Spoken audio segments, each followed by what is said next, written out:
Subscribe now and press the bell icon. Never miss an update. सुप्रभात। एक बार फिर से हम आते हैं संधि के बीच में। कल हमने स्वर संधि पढ़ा था, स्वर संधि के भेद के बारे में जानकारी प्राप्त की थी। आज हम प्रवेश करते हैं व्यंजन संधि में। संधि का दूसरा भेद व्यंजन संधि। व्यंजन संधि कहता है कि स्वर या व्यंजन वर्ण के मेल से व्यंजन वर्ण में जो परिवर्तन आता है उसे व्यंजन संधि कहते हैं। इससे पहले स्वर वर्ण में हमने देखा था कि दो स्वर का ही मेल होता है। स्वर वर्ण के मेल से स्वर वर्ण में या दो स्वर वर्ण के मेल से जो स्वर वर्ण में परिवर्तन आता है उसे स्वर संधि कहते थे। अब हम व्यंजन संधि में हैं तो स्वर या व्यंजन वर्ण के मेल से एक दूसरे के कारण जो व्यंजन को प्रभावित करते हैं उसे व्यंजन संधि कहते हैं। स्वर या व्यंजन वर्ण के मेल से व्यंजन में जो परिवर्तन आता है उसे व्यंजन संधि कहते हैं। व्यंजन संधि के निम्नलिखित भेद हैं, जिसका पहला भेद है झलाम जशोंते, अर्थात झल का जस में परिवर्तन। झल जो है हमने स्वर संधि में प्रत्याहार के बारे में सुना है, पढ़ा है, देखा है कि झल जो है वो भी प्रत्याहार है और जस भी है वह भी प्रत्याहार है। उसको छोड़ते हुए हम देखते हैं इसकी परिभाषा जो कहता है कि वर्ग के प्रथम वर्ण।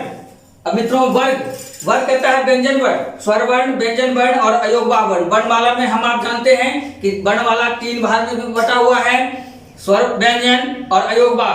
तो स्वर को छोड़ करके, अयोगवाह को छोड़ करके व्यंजन वर्ण को हम लेते हैं। व्यंजन वर्ण 3 भाग में बटा हुआ है, स्पर्श व्यंजन, अंतस्थ व्यंजन और उष्म व्यंजन।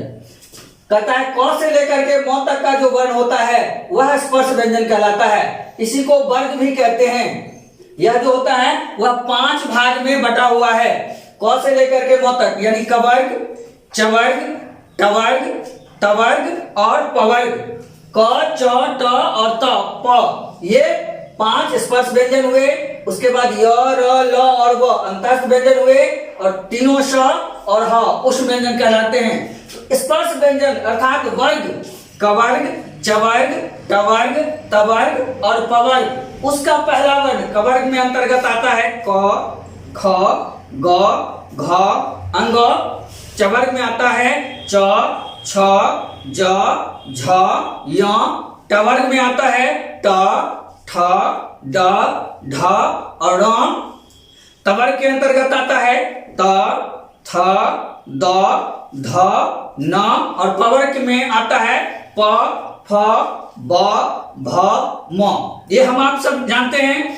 तो कहता है कि वर्ग के प्रथम वर्ण अर्थात कवर्ग, चवर्ग, टवर्ग, तवर्ग, पवर्ग, क, च, ट, त, प, इसके प्रथम वर्ण यानी क, च, ट, त, प के बाद वर्ग, ये पूर्व पद में वर्ग का प्रथम वर्ण कोई भी वर्ग का रहे, क रहे, च रहे, ट रहे, त रहे, प रहे, कोई भी रहे, उसके बाद कोई भी स्वर वर्ण रहे।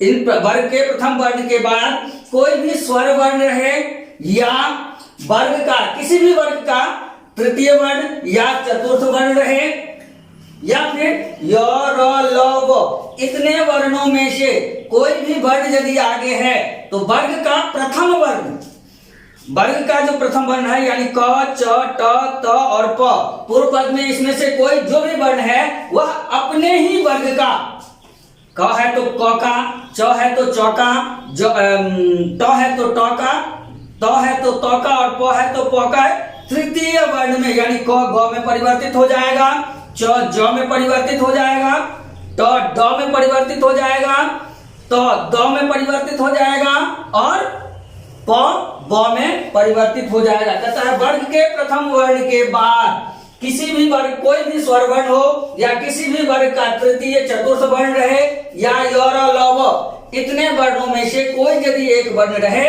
तो वर्ग का प्रथम वर्ण अपने ही वर्ग का, किसी और वर्ग का नहीं। क है तो ग में, इसी तरह से च है तो ज में परिवर्तित हो जाता है। जैसे उदाहरण देख लीजिए, दिक, जोड़, गज। तो दिक में क्या है, वर्ग का प्रथम वर्ण क्या है, क है और उसके बाद क्या है, कवर्ग का ही तृतीय वर्ण है। तो क क्या हो गया, ग में परिवर्तित हो गया। दूसरा में देख लीजिए, अच, जोड़, अंत। तो च क्या है, वर्ग का, चवर्ग का पहला वर्ण है, और अ जो है स्वर वर्ण है, तो च क्या हो गया, ज में परिवर्तन हुआ, तो ज हुआ प्लस अ हुआ, तो ये ज बराबर ज पूरा बना, अ अंत है और ज में अ पूरा करके इसको पूरा किया तो अजंत बन गया। ठीक है, तो झलाम जो सुनते कहता है कि वर्ग के प्रथम वर्ण के बाद यदि कोई भी स्वर वर्ण रहे या किसी भी वर्ग का तृतीय चतुर्थ वर्ण रहे या य र ल व इन वर्णों में से कोई भी वर्ण आगे रहे तो वर्ग का प्रथम वर्ण अपने ही वर्ग के तृतीय वर्ण में परिवर्तित हो जाता है। उदाहरण स्वरूप आपके सामने में है, जरूर उनासी के अनुनासिक को आप आते हैं हम आप इसके दूसरे भेद में कहता है वर्ग के प्रथम वर्ण के बाद, इससे पहले भी था, वर्ग के प्रथम वर्ण के बाद यदि किसी भी वर्ग का पंचम वर्ण रहे, इससे पहले आपने देखा है कि वर्ग का तृतीय या चतुर्थ वर्ण है, झलाम दशोंते जो आपने पढ़ा है उसमें आपने देखा है कि वर्ग के तृतीय या चतुर्थ वर्ण रहे तो ये परिवर्तन आता है। अब आता है कि वर्ग के प्रथम वर्ण के बाद किसी भी वर्ग का पंचम वर्ण यदि सामने में रहे तो वर्ग का प्रथम वर्ण, किसी भी वर्ग के प्रथम वर्ण के बाद यदि किसी भी वर्ग का पंचम वर्ण सामने में होता है तो वर्ग का प्रथम वर्ण अपने ही वर्ग के, किसी और वर्ग के नहीं, अपने ही वर्ग के पंचम वर्ण में परिवर्तित हो जाता है। जैसे उदाहरण स्वरूप यहां देख लीजिए, वाक जोड़ मय, वाक जोड़ मय, तो क क्या है, वर्ग का प्रथम वर्ण है और उसके बाद म जो है पवर्ग का पंचम वर्ण है, तो वर्ग के प्रथम वर्ण के बाद किसी भी वर्ग का पंचम वर्ण रहे तो वर्ग का प्रथम वर्ण यानी ये वर्ण जो है अपने ही वर्ग के पंचम वर्ण यानी ङ में परिवर्तित हो जाता है। तो वर्ग का प्रथम वर्ण वांग मय। दूसरा देख लीजिए, उत जोड़ नति, उत जो है तो जो है वर्ग का तवर्ग का पहला वर्ण है और नति न जो है वर्ग का पंचम वर्ण है, तो तवर्ग का पंचम वर्ण में परिवर्तन हुआ तो के स्थान पर न हो गया उन्नति। षट जोड़ मुखम टवर्ग का प्रथम वर्ण है और पवर्ग का पंचम वर्ण है, तो टवर्ग के पंचम वर्ण प्रथम वर्ण को टवर्ग के ही पंचम वर्ण में परिवर्तन, षट जोड़ मुखम षण मुखम। तो ये कहता है कि वर्ग के प्रथम वर्ण के बाद किसी भी वर्ग का प्रथम वर्ण पूर्व पद में है और उसके बाद किसी भी वर्ग का यदि पंचम वर्ण है तो वर्ग का प्रथम वर्ण अपने ही वर्ग के पंचम वर्ण में परिवर्तित हो जाता है। इसमें कहीं कहीं आपको मिलेगा कि वर्ग का प्रथम वर्ण तृतीय वर्ण में भी परिवर्तित होता है, लेकिन इसको आप भूल करके आगे बढ़िए क्योंकि ज्यादातर उदाहरण आपके सामने में प्रथम वर्ण का पंचम वर्ण में परिवर्तन ही दिखाई देगा। इसीलिए तृतीय वर्ण को आप भुला करके सिर्फ इसको दिमाग में रखिए कि वर्ग का प्रथम वर्ण यदि पंचम वर्ण सामने में है तो वर्ग का प्रथम वर्ण अपने ही वर्ग के पंचम वर्ण में परिवर्तित हो जाता है। आगे बढ़ते हैं। इसके बाद आता है छेचो या वा पदांतस्य। ये दिमाग में छेचो दिमाग में सेट करके रखिए, आपकी परीक्षा में इससे संबंधित प्रश्न आता है। कहता है कि ह्रस्व स्वर यदि पूर्व पद में है, ह्रस्व स्वर के बाद यदि छ है, शब्द के बीच में भी पद के बीच में भी यदि ह्रस्व स्वर के बाद छ है तो उस छ से पहले इस च का आगमन हो जाता है। इससे संबंधित आपको प्रश्न पूछेगा परीक्षा में कि ह्रस्व स्वर के बाद यदि छ है, च और छ रहता है तो उस छ के पहले आधे च का आगमन हो जाता है, आधा च उसमें जुड़ जाता है। ये जैसे देख लीजिए, परी जोड़ छेदा, परी में क्या है, र जोड़ ई यानी ई है ह्रस्व वर्ण और उसके बाद क्या है, छ है, छ जोड़ ई छे। तो कहता है ह्रस्व स्वर के बाद यदि छ रहता है तो छ से पूर्व च का आगमन हो जाता है। जैसे परिच्छेद, च का आगमन हो गया परिच्छेद। उसी तरह अ जोड़ छा, अ ह्रस्व स्वर है और छ जो है तो छ से पहले च का आगमन हो गया अच्छा। उसी तरह वी जोड़ छेद, तो वी ह्रस्व स्वर है ई और उसके बाद छ है तो दोनों के बीच में क्या हुआ, च का आगमन हो गया। यानी ह्रस्व स्वर के बाद यदि छ रहता है तो छ से पहले आधे च का आगमन हो जाता है और वह छ के साथ जुड़ जाता है। उदाहरण आपके सामने में है। आगे बढ़ते हैं। अगला सूत्र है मोनुस्वार। मौ का अनुस्वार में परिवर्तन, अर्थात पदांत मौ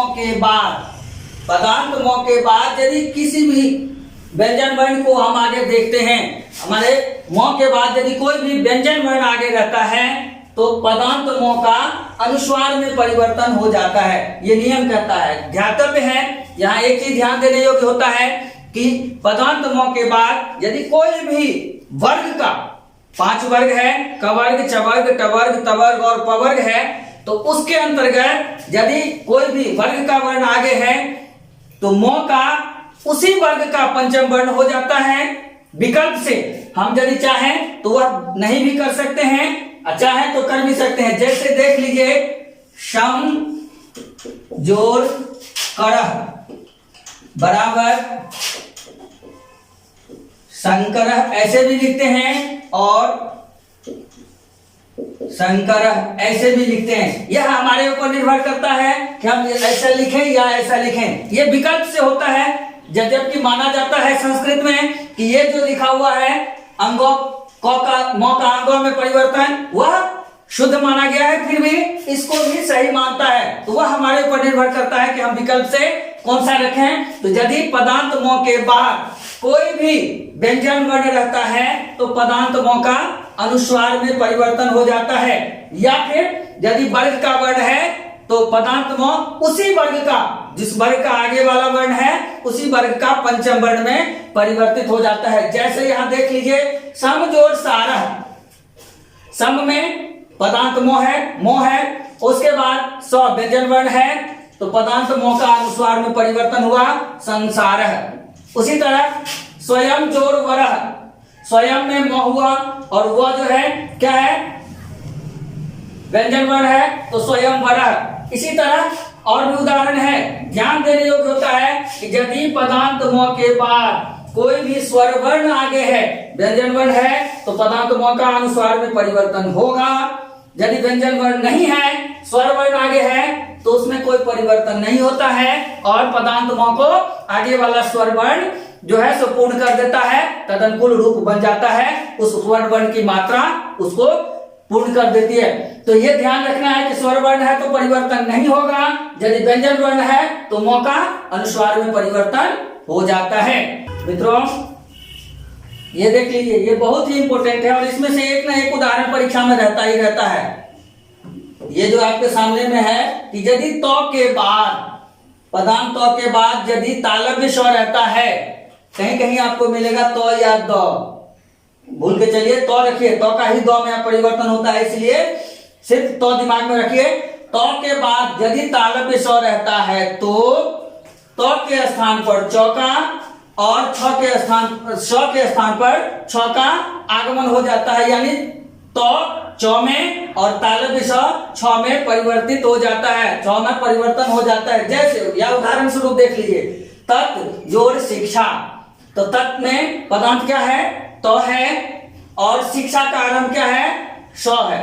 तो के बाद तालव्य श होने के कारण, क्या हुआ, तो का चौ में परिवर्तन हुआ और श का छ में परिवर्तन हुआ, तो तत् जोड़ शिक्षा बराबर तत् शिक्षा। उसी तरह तत् जोड़ शकटम, तत् में तो हलन आगे तालव्य श, तो तत् जोड़ शकटम बराबर तत् शकटम।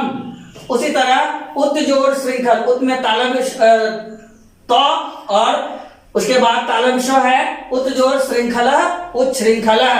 तो मित्रों ध्यान रखिए कि तो के बाद यदि तालव्य श है तो का चौ में और तालव्य श का छ में परिवर्तन हो जाता है। इससे परीक्षा के बीच में एक न एक उदाहरण आपसे पूछता ही है, ये सीबीएसई में बराबर देखा गया है, इसलिए इसको जरूर दिमाग में रखिएगा कि तो के बाद यदि श है तो का चौ में और स का छ में परिवर्तन हो जाता है।